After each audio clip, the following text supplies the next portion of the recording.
Primera de Juan, capítulo 4, verso 1. No crean a todo espíritu.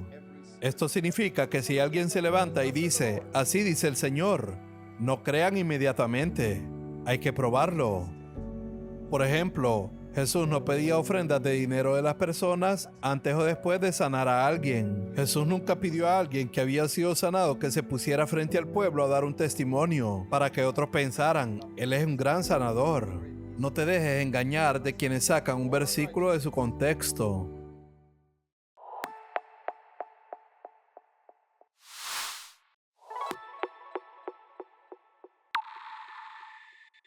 Let's turn today to the first letter of John. Vayamos hoy a la primera carta de Juan. En Primera de Juan, capítulo 1, John chapter 1.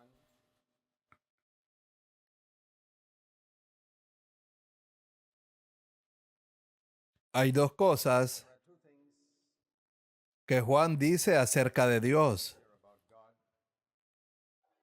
One, he said, En Primera de Juan, capítulo 1, verso 5 dice, chapter 1 and verse Dios es luz. God is light. Y en Primera de Juan, capítulo 4, verso 8, Dios es amor. God is love. Y estos son dos de los temas principales de su carta, la luz y el amor. And love. In practical terms for us, En términos prácticos, para nosotros, life, significa vida y comunión. because in En Jesús estaba la vida, y la vida era la luz de los hombres. Juan capítulo 1, verso 4. it is through Fue a través de la vida de Jesús que la luz fue vista. Y es a través de nuestra vida que la luz será vista, not through our no a través de nuestra enseñanza. love. Dios es amor, y Juan nos recuerda el único mandamiento que Jesús dio.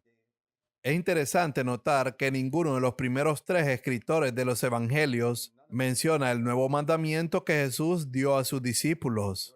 Un mandamiento nuevo les doy, que se amen los unos a los otros, One another. que como yo los he amado, así también se amen los unos a los otros. Juan fue quien enfatizó eso, porque él fue quien lo escuchó claramente. Y eso es lo que también destaca en su carta. Él dice que si se aman unos a otros, la evidencia será la comunión. So life Así que vida y comunión también son dos de los temas importantes en esta carta. and when you read Cuando lees los primeros 4 versículos que son una introducción, él habla de lo que existía desde el principio. from the beginning, you read that in El Evangelio de Juan también comienza así. En el principio era el Verbo. now we must remember Ahora debemos recordar que el apóstol Juan escribió todas sus cartas all his letters pocos años antes de morir, a few years before he died. Probably when he was around probablemente cuando tenía alrededor de 90 o 95 años. he had Había sido bautizado en el Espíritu Santo el día de Pentecostés, 60 años antes, y durante 65 años había caminado con Dios, había plantado iglesias, ejercido los dones del Espíritu, hecho milagros, profetizado, hablado en lenguas, y había visto el ministerio de los otros apóstoles. Los otros 11 apóstoles de Jesús ya habían muerto, y Juan era ahora el único que quedaba vivo, y había visto el poderoso mover del Espíritu por el cual se establecieron iglesias, y había visto el declive de muchas de esas iglesias hacia finales del primer siglo.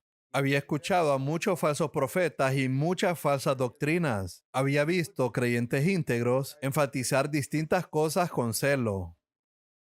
and now Y ahora él escribe con la madurez de un hombre de 90 años que ha caminado con Dios durante 60 años y que conoce a Dios tan íntimamente. Un hombre que estoy seguro caminaba más cerca de Dios que cualquier otro hombre en la tierra en ese tiempo. Un hombre que podía mirar hacia atrás a 60 años del crecimiento de la iglesia y podía ver lo que era importante y lo que no. Él podía ver dónde la gente se desviaba exagerando en algo o descuidando algo. Él escribe con madurez. Si pensáramos que esto lo escribió un joven de 30 años, no tendríamos por qué tomarlo con tanta seriedad. Pero esta carta fue escrita por un hombre maduro de 90 años. Todas sus cartas fueron escritas a esa edad. Apocalipsis fue escrito a esa edad y el Evangelio de Juan fue escrito a esa edad. Él esperó hasta tener 90 años antes de escribir algo. ¿Y qué vemos que él enfatiza? Es muy importante estudiar la primera carta de Juan para conocer lo que él enfatiza. Algunas personas creen, aunque no podemos decirlo con certeza, que la primera carta de Juan fue probablemente el último libro escrito. Fue escrito después del Evangelio de Juan, después del Apocalipsis, después de segunda y tercera de Juan. Y este es probablemente el último libro de la Santa Escritura escrito, posiblemente después de lo que había visto en la isla de Patmos. Así que al estudiar su carta, debemos notar cuidadosamente no solo lo que dice, sino también lo que no dice. Porque lo que no menciona nos muestra qué cosas él reconoció que no eran dignas de enfatizar. Si estoy escribiendo una carta de 4 páginas, habrá muchas cosas que no voy a enfatizar. Es decir, no porque estén mal, sino porque no son lo principal. Piensa un momento en eso. Podría mencionar algunas cosas. Él no habla sobre el patrón de gobierno de la iglesia. Deben tener ancianos, deben tener pastores, deben tener obispos. Claro, hay un patrón en Primera de Corintios y otros pasajes de la Escritura como Timoteo y Tito. Pero eso no es lo que Juan enfatiza, porque no es lo principal. No enfatiza hablar en lenguas, no enfatiza la sanidad ni la prosperidad. Hay muchas cosas escritas en otros pasajes del Nuevo Testamento que él no enfatiza. Tampoco enfatiza el modelo de la reunión dominical. ¿Saben la razón por la que digo esto? Es porque para muchos cristianos las cosas que acabo de mencionar son las principales. Esos son los temas de los que más hablan, pero Juan no lo hace. Juan escribe en su carta sobre lo que existía en el principio, cuando no había iglesia, ni gobierno de la iglesia, ni reunión dominical, ni creyentes, ni seres humanos, ni ángeles, ni cielo, ni tierra. Se remonta al principio, cuando solo existía Dios. Él se regresa a ese entonces. ¿Qué había en el principio cuando solo existía Dios, Padre, Hijo y Espíritu Santo?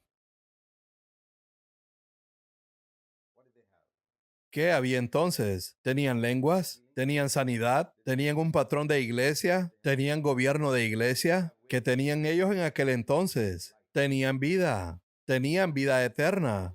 Una cierta calidad de vida. Eso es lo que él llama luz.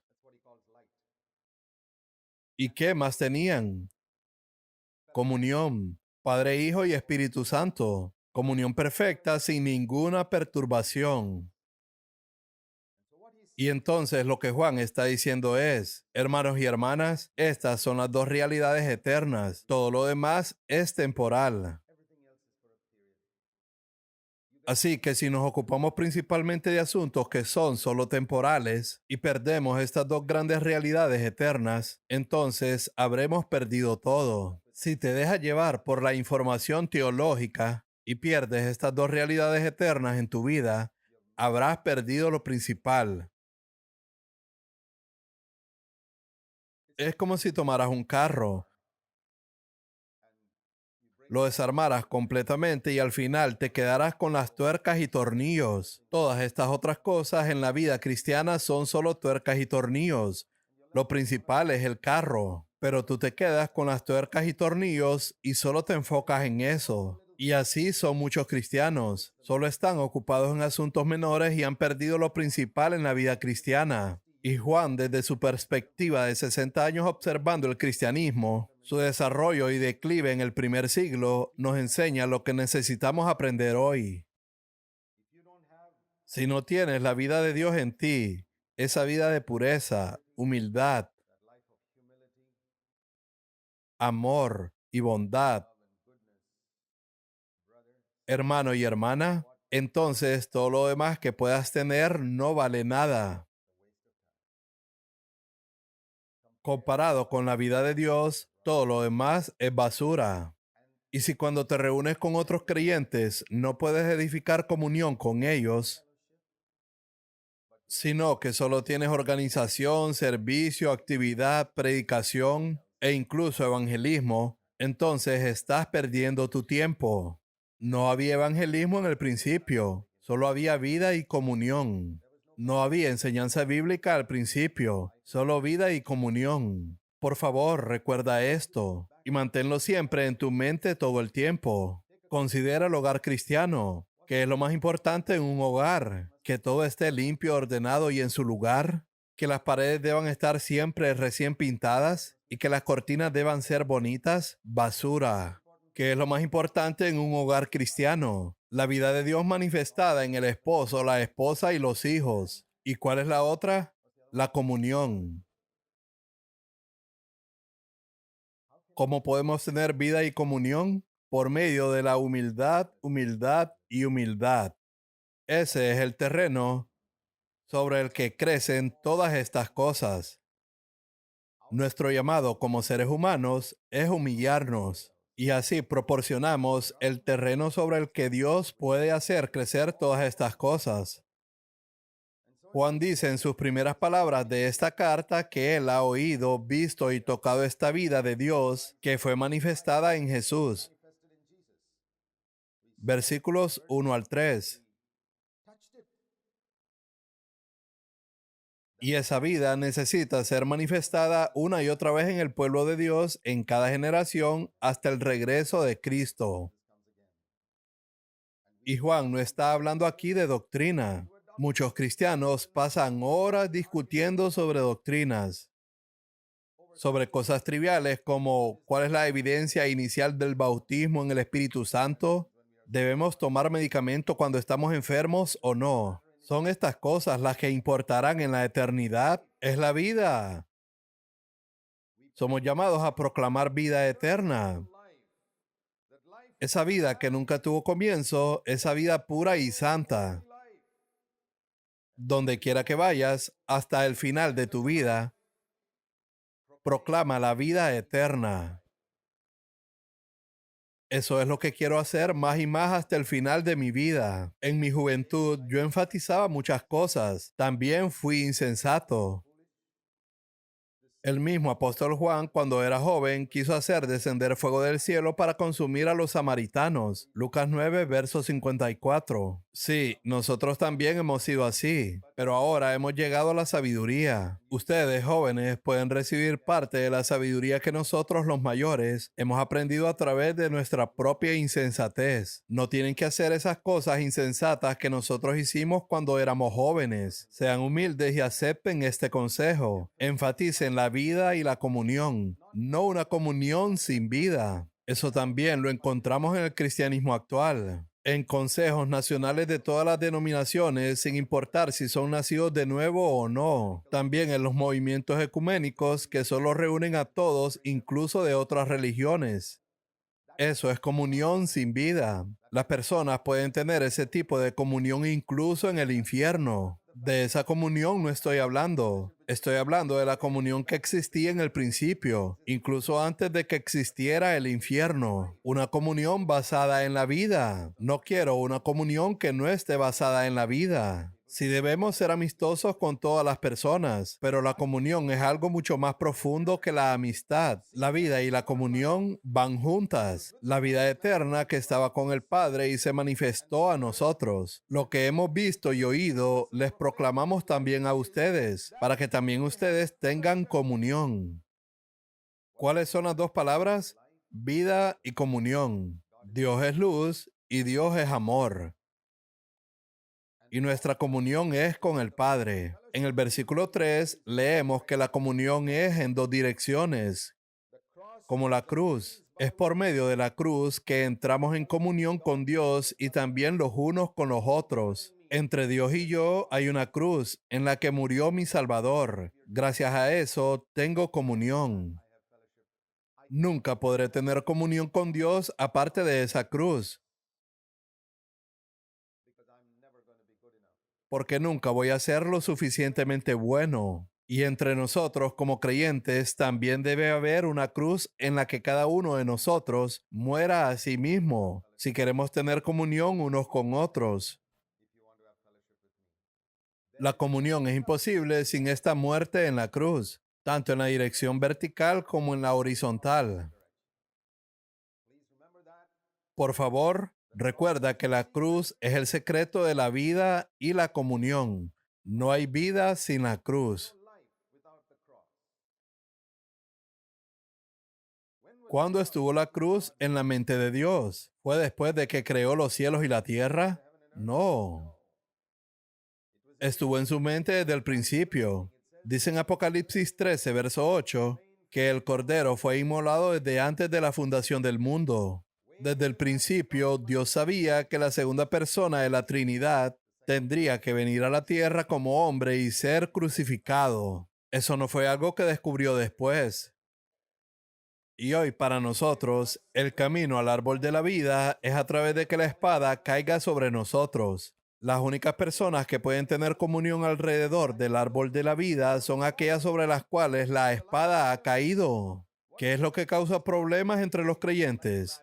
La vida de Adán. Si traes la vida de Adán a la iglesia, siempre producirá conflicto. Si traes la inteligencia, el razonamiento y la astucia de Adán a la iglesia, siempre producirá conflicto. Debes poner toda esa inteligencia y astucia que proviene de la vida de Adán bajo la espada. No mates solo las ovejas malas de Adán, mata también las ovejas buenas de Adán. Saúl perdió su reino porque mató solo a las ovejas malas, pero no las buenas. Por eso perdió su reino. Y tú también puedes matar las ovejas malas y no matar las ovejas buenas, que tipifican esas ovejas malas: celos, amargura, pecado sexual, amor al dinero y otros. Y que tipifican las ovejas buenas: inteligencia humana, astucia, talentos, habilidades. Pon todo eso a muerte. Ven a Jesús con las manos vacías y di: nada en mis manos traigo, solo a tu cruz me aferro. Luego Dios te santificará, te dará vida y de esa vida usará las facultades que te dio, ya sea tus talentos, tu inteligencia o cualquier otra cosa. Pero primero tienes que ponerlo todo en el altar. Y podrás decir: pero Dios me lo dio. Pero aún lo que Dios te dio debe ser puesto en el altar y sacrificado. Como Isaac. ¿Quién le dio Isaac a Abraham? Dios. ¿Quién te dio tu inteligencia, tu habilidad musical y tus talentos? Ponlos en el altar y mátalos. Y deja que Dios los resucite para usarlo para su gloria. Esa es la única manera de servir a Dios. Yo lo he hecho. Creo que Dios me ha dado tanta inteligencia como a la mayoría de ustedes. Pero ¿qué hice con ella? La puse en el altar como a Isaac y dije: Señor, todo es tuyo. No voy a usarlo y lo pongo a muerte. Y en la resurrección la recuperé para usarla para su gloria. En todo es así. Así es como nuestros talentos y habilidades naturales pueden ser santificados y ser útiles a Dios para su obra. ¿Y por qué dice todo esto? Versículo 4, para que nuestro gozo sea completo. Ese es el propósito.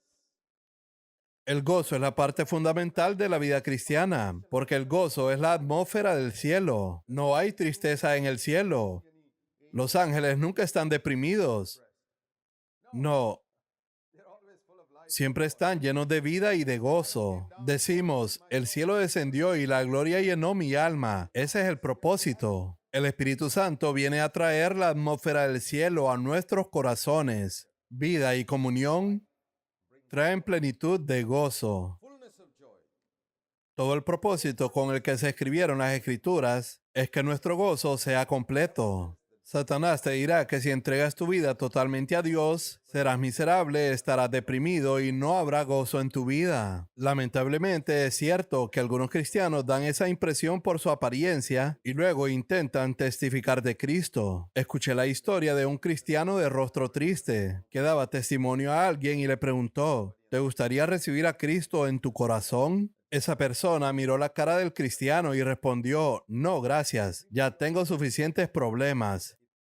Si tu vida y tu hogar no irradian el gozo del Señor, algo está mal. Algo está mal. Eso no es la voluntad de Dios. Nos perdimos la voluntad de Dios en algún punto. Hemos perdido la vida. Hemos perdido la comunión. Juan continúa diciendo que si quieres esta vida, comunión y gozo, entonces lo primero que debes entender es que Dios es luz y en Él no hay ninguna tiniebla. Por favor, recuerda eso. Cero mentira, cero impureza, cero odio, cero orgullo y cero oscuridad en absoluto. Ese es el mensaje número 1. ¿Todavía lo quieres? ¿Quieres una vida así, donde nunca dices una mentira, nunca odias a nadie, donde nunca tienes celo de nadie y nunca eres orgulloso? Si eliges esa vida, nunca estarás triste o desanimado. Vivirás una vida de gozo continuo en el Señor. ¿Es posible vivir una vida así en la tierra? Filipenses 4, verso 4 nos ordena regocijarnos en el Señor siempre. Eso fue escrito para personas aquí en la tierra y no para los que están en el cielo. Tu gozo puede ser completo aquí en la tierra, ya sea que estés siendo perseguido como Juan en Patmos o estés sentado cómodamente en casa. Tu gozo puede ser completo porque nunca dependerá de tus circunstancias, si eliges caminar en la luz de Dios en todo momento. Si decimos que tenemos comunión con Él, pero andamos en tinieblas, mentimos y no practicamos la verdad. Muchos cristianos son así. Dicen que tienen comunión con Dios, pero caminan en tinieblas y se nota en su rostro. El gozo del Señor no está allí. No hay ligereza en sus pasos. No hay canción en sus labios. No hay un brillo en sus ojos. Algo falta.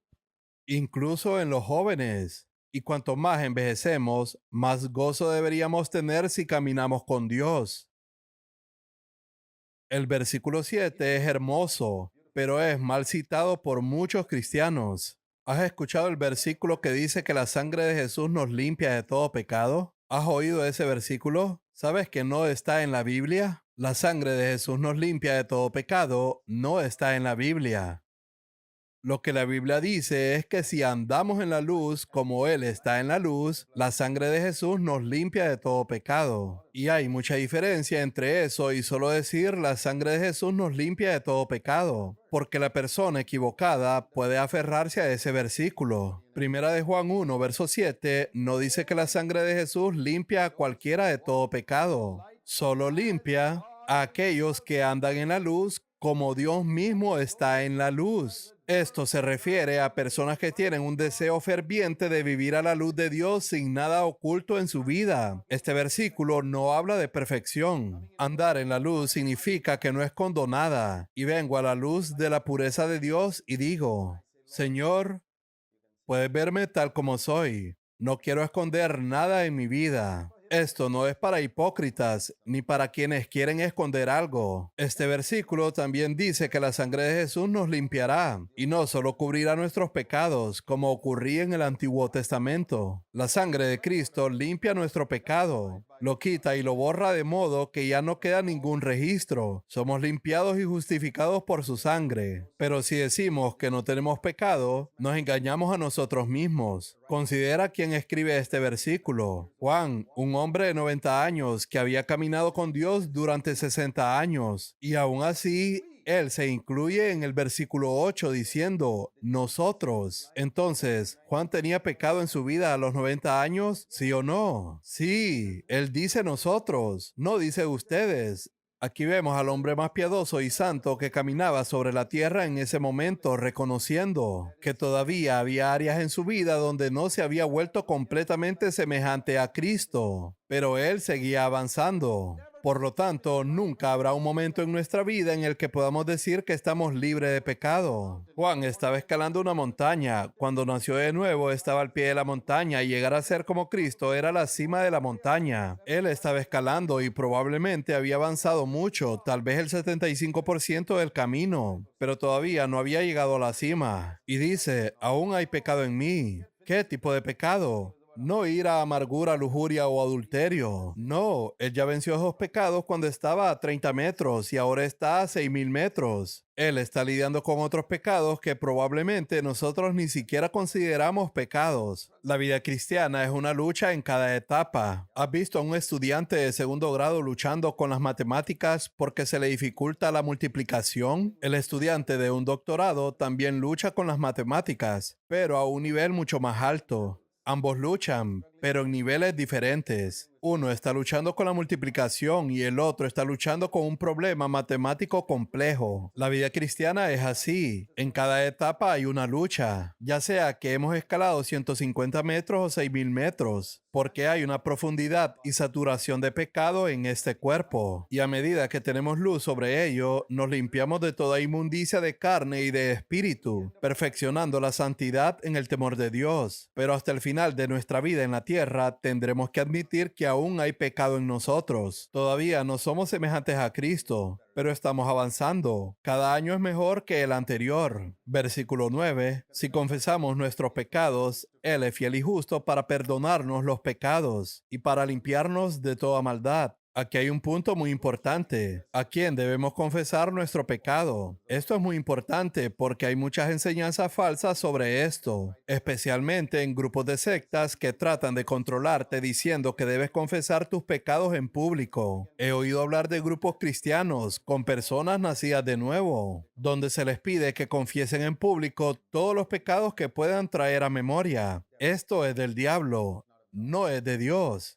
El pecado debe confesarse solo dentro del círculo en el que fue cometido.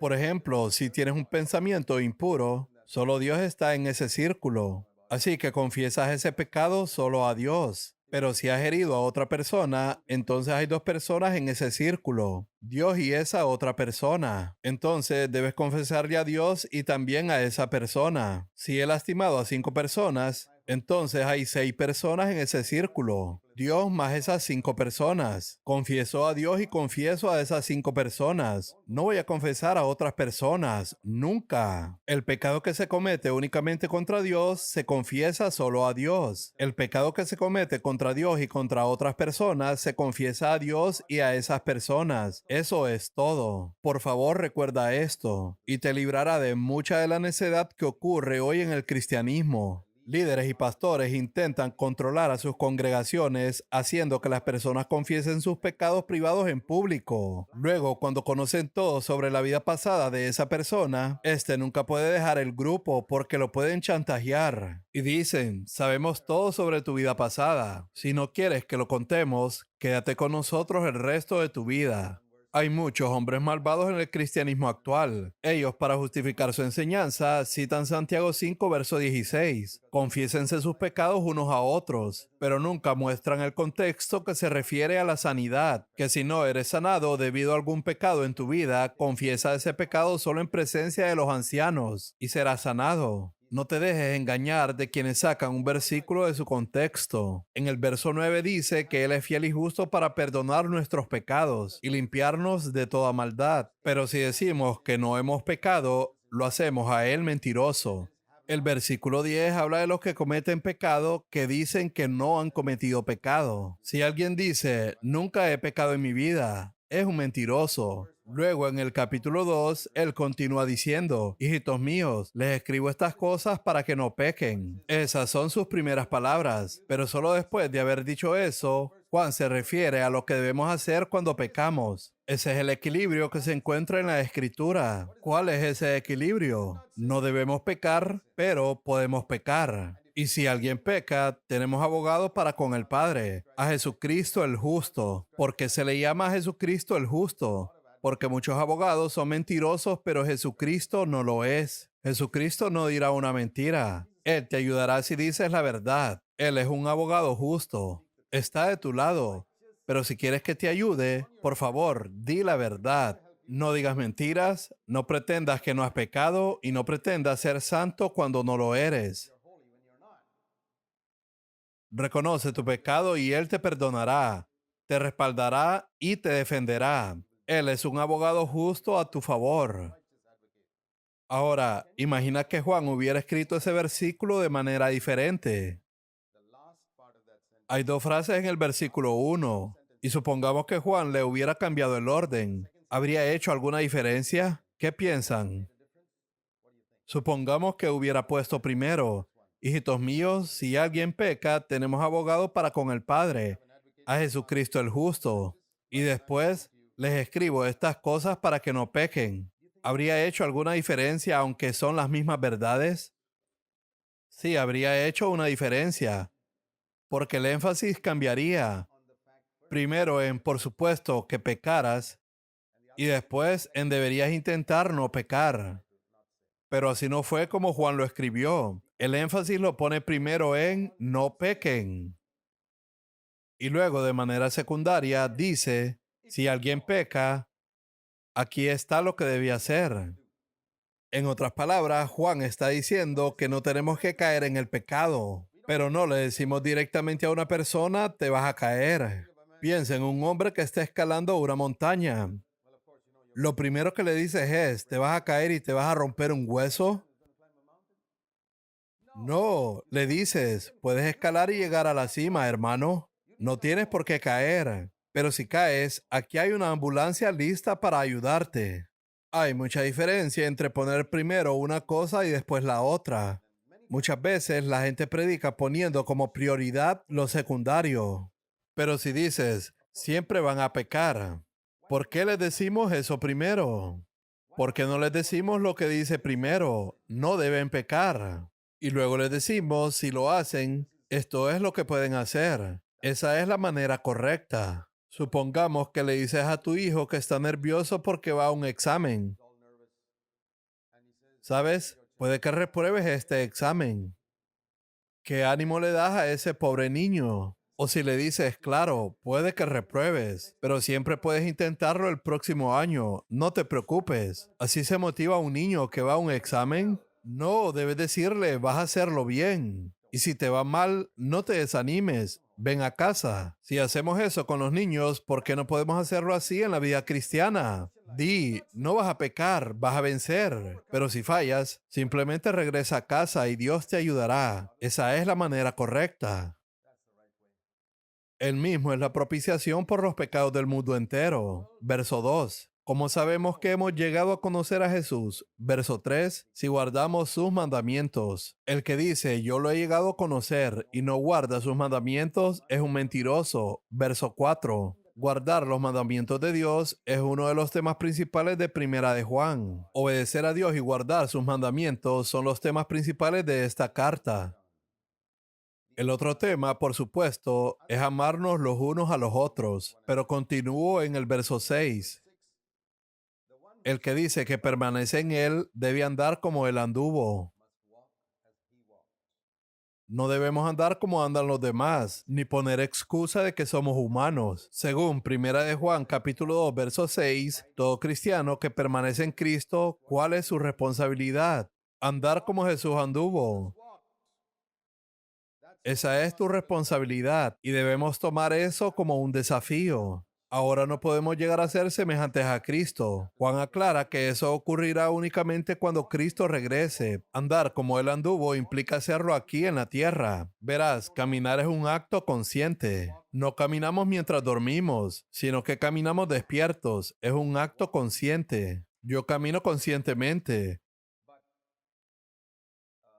pero hay mucho de mí que es inconsciente. Y esa parte inconsciente de mi vida será completamente semejante a Cristo cuando Él regrese. Amados, no les escribo un mandamiento nuevo, sino un mandamiento antiguo que han tenido desde el principio. El que dice que está en la luz y odia a su hermano, está en tinieblas todavía. Verso 9. El que ama a su hermano permanece en la luz. Verso 10. Estos son dos de los temas principales de la carta: la obediencia a los mandamientos de Dios y el amarse unos a otros. Obediencia a los mandamientos de Dios y amarse unos a otros. En Primera de Juan, capítulo 2, versos 12 al 14, él les escribe a tres grupos de cristianos: los niños espirituales, los jóvenes espirituales y los padres espiritualmente maduros. Niños, jóvenes, padres. ¿Qué les dice a los niños? Sus pecados les han sido perdonados. Los niños deben saber que sus pecados son perdonados. ¿Cuál es la segunda cosa que le dice a los niños? Ustedes niños conocen al Padre. Verso 13. Son dos cosas que todos los niños en Cristo deben saber. Primero, que todos sus pecados están perdonados. Y segundo, que Dios es su Padre amoroso. Ahí comienza la vida cristiana. De lo contrario, ni siquiera puedes crecer. Luego pasamos al siguiente nivel, que deben saber los jóvenes, aquellos que son un poco más maduros en la vida cristiana. Primero que nada, que han vencido a Satanás. Les escribo a ustedes, jóvenes, porque han vencido al maligno. Verso 13. Porque son fuertes y la palabra de Dios permanece en ustedes y han vencido al maligno. En otras palabras, vences a Satanás por medio de la palabra de Dios que permanece en ti. Luego, ¿qué pasa con los padres? ¿Qué necesitan saber los padres? Necesitan conocer a Dios, aquel que ha sido desde el principio. Desde el principio hubo vida y comunión. Cuando llegas a la madurez, llegas a conocer a Dios. De nuevo, en el verso 14 le dice lo mismo. Padres, solo hay una cosa que debo escribirles. Deben conocer a Dios. No hay nada más grande que eso. Conocer a Dios personalmente, conocer sus valores y conocer las cosas que existieron desde toda la eternidad. Y así es como puedes distinguir hoy a aquellos que siempre hablan de perdón y que Dios es un Padre amoroso, que provee todas tus necesidades, que sana y provee. Eso es bueno, no lo desprecies. Son como bebés que siguen diciendo papá o mamá. Todos comenzamos allí, pero tienes que crecer a partir de eso. Debes crecer, ir a la escuela, fortalecerte, aprender a andar en bicicleta, vencer a Satanás y más allá de eso, conocer a Dios. Algunas personas se quedan estancadas, siempre están resistiendo y reprendiendo a Satanás todo el tiempo y por todas partes. Pero Jesús no pasó su tiempo reprendiendo a Satanás constantemente. No crea que las personas que lo hacen son espirituales, solo están en una etapa. Si se quedan estancados ahí, hay un problema. Deben avanzar al punto donde conocen a Dios. Luego, Juan les da una exhortación a estos tres grupos. No amen al mundo. ¿Pueden los padres también estar en peligro de amar al mundo? Claro que sí. Incluso el cristiano más maduro del mundo corre el peligro de amar al mundo. Incluso él necesita la exhortación. Si alguien ama al mundo, el amor del Padre no está en él. Hay tres cosas mencionadas aquí que constituyen lo que Juan llama el mundo. Número uno, la pasión de la carne. Las pasiones sexuales, comer y dormir en exceso y todo tipo de codicia y enojo. Número 2, la pasión de los ojos, el deseo de comprar todo lo que vemos relacionado con el amor al dinero. Y número 3, la arrogancia de la vida. Estas son las tres cosas que caracterizan al sistema del mundo y no provienen del Padre. Cualquiera que ame alguna de estas cosas no puede amar al Padre. El mundo pasa y también sus pasiones, pero el que hace la voluntad de Dios permanece para siempre. Verso 17. El único que va a permanecer para siempre es el que dedica su vida a hacer la voluntad de Dios. Luego, Juan continúa hablando acerca del espíritu del anticristo, que se levantará en los últimos días. Pero ya hay personas que tienen el espíritu del anticristo en la iglesia y que quieren exaltarse a sí mismas. Segunda de Tesalonicenses 2 nos dice que el anticristo se sentará en el templo presentándose como si fuera Dios. ¿Cuáles son sus características? Quieren gobernar sobre otros y no quieren servir a otros. Ellos son los anticristos. Ellos no perdonan a nadie. Dios es el único que nunca pide perdón porque Él nunca se equivoca. Hay personas que actúan como Dios, como si nunca hubieran cometido un error en su vida. Muchas personas son así. Incluso muchos líderes cristianos actúan como si nunca cometieran errores. Yo en lo personal estaré pidiendo perdón a la gente hasta el final de mi vida, porque cometo errores. Yo no soy Dios. Nunca pienses que llegará un momento en tu vida en que nunca cometerás un error. Tú y yo cometeremos errores, pero debemos humillarnos y reconocer que no somos Dios. Debemos estar dispuestos a pedir perdón incluso a las personas más bajas y más humildes sobre la tierra. Así que los anticristos ya estaban en la iglesia del primer siglo, pero la predicación de Juan era tan poderosa que esos anticristos fueron expulsados. En la iglesia la predicación debe ser tan poderosa que las personas con el espíritu del anticristo se ofendan y se vayan a otro lugar donde todos los demás anticristos se congregan.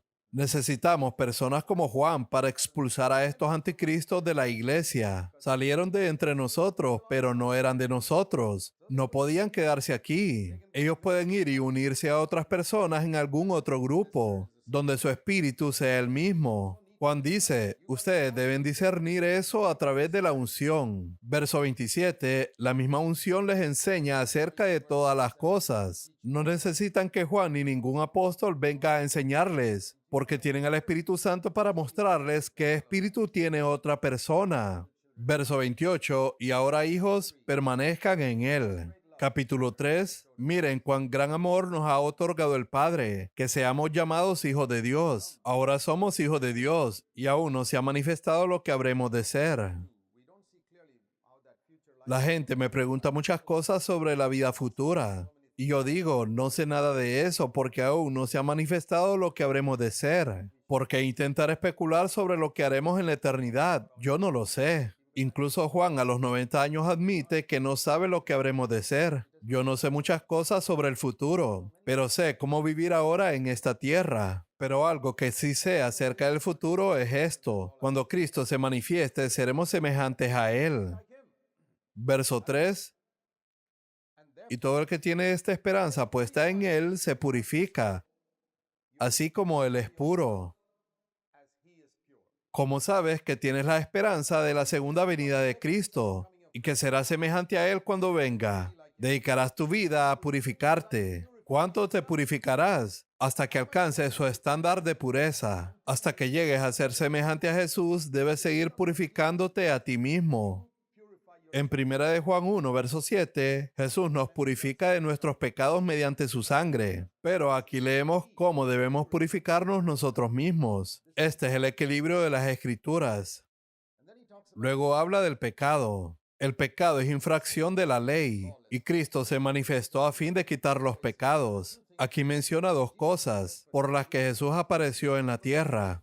Versículo 5, para quitar nuestros pecados. Versículo 8, para destruir las obras del diablo. Él vino para quitar el pecado y para desatar las obras del diablo. Permíteme usar un ejemplo. Cuando nacimos en la tierra, imagina que se nos dio una gran y hermosa bola de hilo, perfectamente enrollada. A medida que crecimos, comenzamos a desatar esta bola y la llenamos de innumerables nudos a través de nuestros pecados. Ahora que hemos vivido muchos años, esta bola de hilo tiene 1,000,000 de nudos y cuando la miramos nos desanimamos. Jesús vino a desatar las obras del diablo y a devolvernos nuevamente una bola de hilo ordenada. ¿No es maravilloso? Alabo a Dios, porque Él puede tratar con todos los miserables errores que hemos cometido en nuestra vida y darnos nuevamente esperanza para el futuro. Él aún puede sacar algo bueno de nuestra vida. Leemos en una parábola que incluso aquellos que vinieron a trabajar en la 11ª hora recibieron una recompensa.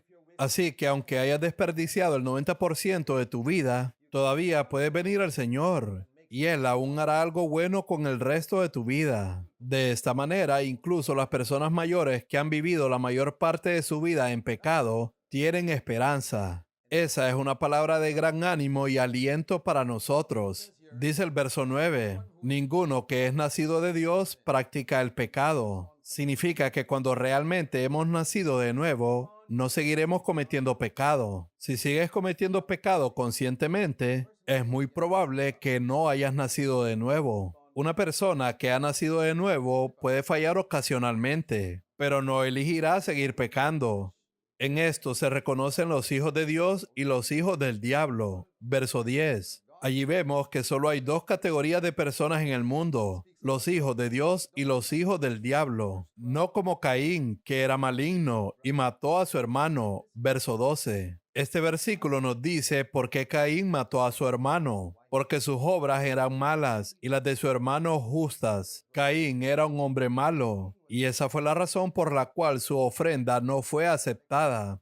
Abel era un hombre justo y por eso su ofrenda fue aceptada. El Señor primero miró con agrado a Abel y después a su ofrenda Pero el Señor no miró con agrado a Caín y por eso su ofrenda no fue aceptada. Así que por muy buena que sea tu ofrenda, si no eres una buena persona, Dios no la aceptará. Ese es el significado de ese verso. Hermanos, no se maravillen si el mundo los odia. Verso 13. El mundo, naturalmente, odiará a aquellos que no le pertenecen porque hemos salido de este mundo. En esto conocemos el amor. Verso 16. Muchos conocen Juan 3:16, pero no todos conocen Primera de Juan capítulo 3, verso 16. Todos los que conocen Juan 3:16 también deben conocer Primera de Juan 3:16. Juan 3:16 nos habla acerca de Jesús entregando su vida por nosotros. Primera de Juan 3:16 dice que también nosotros debemos entregar nuestras vidas por otros. Este es el equilibrio de las Escrituras. Juan 3:16 más Primera de Juan 3:16 juntos nos dan el equilibrio de las Escrituras. Él entregó su vida por nosotros. Nosotros debemos entregar la vida por nuestros hermanos. La prueba de ese amor es que ayudamos a los demás cuando están en necesidad. No amemos solo de palabra ni de lengua. Juan continúa hablando de cómo nuestro corazón nos condena. ¿Cuál es el significado del verso 20? En cualquier cosa en que nuestro corazón nos condene, Dios es mayor que nuestro corazón y Él sabe todas las cosas. Significa que si tu propia conciencia te está acusando de pecado, ¿puedes imaginar cuánto más pecado hay en tu vida que Dios conoce? Tú ves solo el 10%, Dios ve el 100%. Si tu corazón te está condenando, la condenación de Dios es mayor, pero no tenemos que preocuparnos por aquello que no vemos, porque Dios no nos hace responsables de lo que no conocemos. Basta con mantenernos libres de aquello que nuestra conciencia nos dice que está mal. Todos nosotros solo vemos el 10%. Ese manténlo limpio, y Dios se encargará del resto. Si nuestro corazón no nos condena, confianza tenemos delante de Dios. Verso 21. Y cuando tenemos confianza delante de Dios, porque tenemos una conciencia limpia, todo lo que pidamos podemos recibirlo. Esto nos enseña que uno de los requisitos más importantes para la oración contestada es una conciencia limpia. Y todo lo que pidamos lo recibimos de Él, porque guardamos sus mandamientos y hacemos las cosas que son agradables delante de Él. Primera de Juan, capítulo 4, verso 1.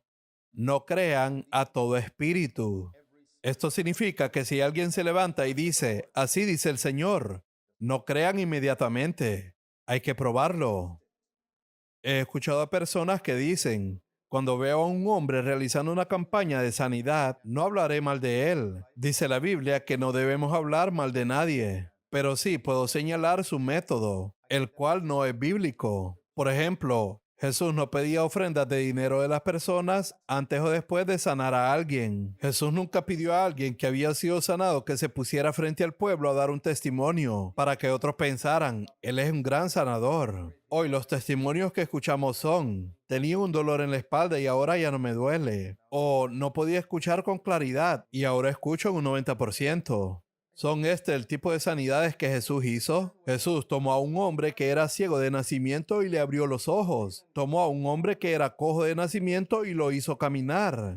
Estos son el tipo de testimonio que están registrados en la Escritura, no estas cosas que oímos hoy. Pero algunos dirán, hermano, no hables contra el Espíritu Santo. No lo pongas a prueba. Sin embargo, el Espíritu Santo dice en Primera de Juan 4, verso 1, no crean a todo espíritu, sino prueben si los espíritus son de Dios. Y eso es exactamente lo que estoy haciendo. Aquí lo dice, no crean a todo espíritu. No creamos que alguien está hablando en lengua solo porque hace algún sonido balbuciante. Primero debo examinar si edifica y bendice a la iglesia. Tengo que poner a prueba ese espíritu.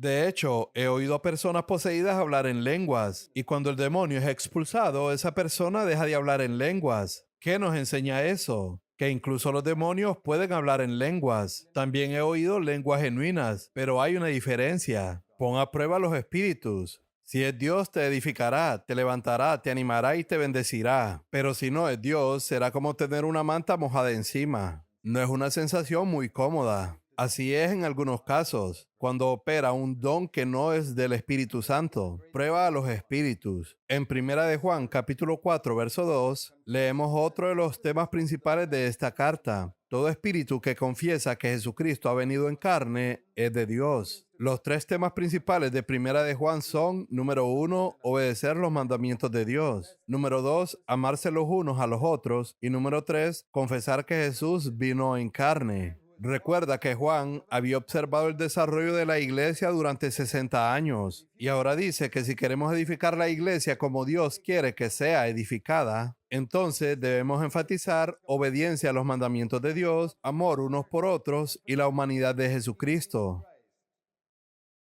¿Se están enfatizando estos tres temas en tu iglesia? Si no, esa es la razón por la que tienen tantos problemas. Es una guía muy simple la que Dios nos ha dado en Primera de Juan. Si quieres evitar estos problemas, enfatiza estas tres cosas. Primero, obediencia a todos los mandamientos de Dios, todo lo que Jesús mandó. Segundo, amor ferviente los unos por los otros, sin excusas para no amar y perdonar a los demás, sin celos, un amor perfecto. Y tercero, la humanidad de Jesucristo, confesar que Jesucristo vino en la carne. A los demonios no les gusta confesar esto. Bien, en el capítulo 4, verso 4, hijitos míos, ustedes son de Dios. Este es un versículo maravilloso. Mayor es aquel que está en ustedes que el que está en el mundo. Por eso podemos ser vencedores siempre, y nunca debemos temer al diablo ni a nadie más en el mundo. Después de eso, Juan vuelve al tema de amarnos unos a otros, verso 7. Ahora quiero señalar el versículo 12. A Dios nunca lo ha visto nadie. Esta expresión aparece solo 2 veces en la Biblia. Aquí en Primera de Juan 4, verso 12, y en Juan capítulo 1, verso 18. Es interesante porque al juntar ambos pasajes, descubrimos una verdad. Nadie ha visto jamás a Dios, pero Jesús vino y mostró a la gente cómo es Dios. Juan 1, verso 18. Ahora Jesús se ha ido al cielo. Y Primera de Juan 4, verso 12 dice de nuevo: a Dios nunca lo ha visto nadie. Pero si nos amamos unos a otros, podemos mostrarle al mundo cómo es Dios. No han visto a Dios, pero pueden ver a Dios en la iglesia. Ese es el significado. Cuando Jesús estuvo aquí en la tierra, Él era el cuerpo de Cristo.